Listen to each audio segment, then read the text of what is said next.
कॅल्शियमचे भरपूर स्रोत असलेलं असं आपण सूप आज बनवत आहोत. आणि हे सूप ना हाडांच्या बळकटीसाठी खूप छान आहे.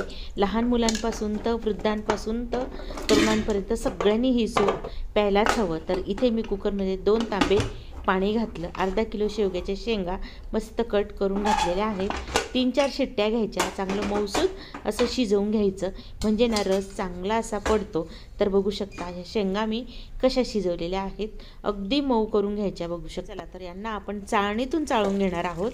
आणि हे बघा, सुरुवातीला जेवढं मी पाणी घातलं होतं, 2 तांब्या पाणी मी घातलं होतं, शिजून वगैरे करून ते 1 तांब्या जवळजवळ उरलेला आहे.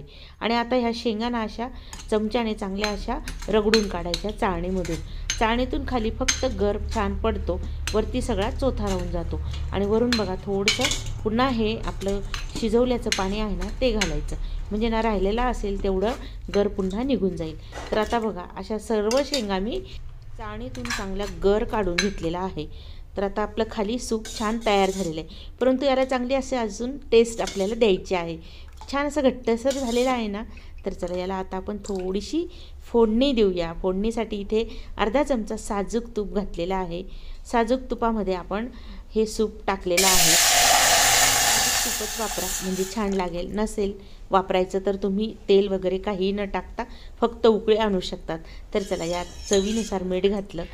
आवश्यक असेल तर तुम्हाला आवडत असेल तर घाला, नाही घातलं बिना मिठाचं पिलं तरी चालेल. तर चला इथे मसाले घातलेले आहेत. थोडी बडीशोप, 2-3 मिरे, 1-2 लवंग, थोडंसं दालचिनीचा तुकडा घातलेला आहे आणि अर्धा चमचा बडीशोप होती. जरा जाडसरच आपल्याला याला कांडायचं आहे. बघू शकता अशा पद्धतीने. बडीशोप पण थोडीशी राहू द्यायची. सूप पिताना मध्येच दाताखाली ती छान येते आणि थोडी शिजल्या पण जाते सुपामध्ये. छान अशी उकळी आली, सर्व कांडलेले मसाले टाकलेले आहेत, मस्त असा फ्लेवर आलेला आहे आणि सुगंध मस्त दरवळत आहे. असं हे सूप नक्की करा. बघू शकता अगदी एवढ्या आपण अर्धा किलो शेंगांमध्ये 2 कप सूप केलेला आहे. म्हणजे बघा तुम्ही कॅल्शियमची गोळीसुद्धा घ्यायची तुम्हाला गरज पडणार नाही.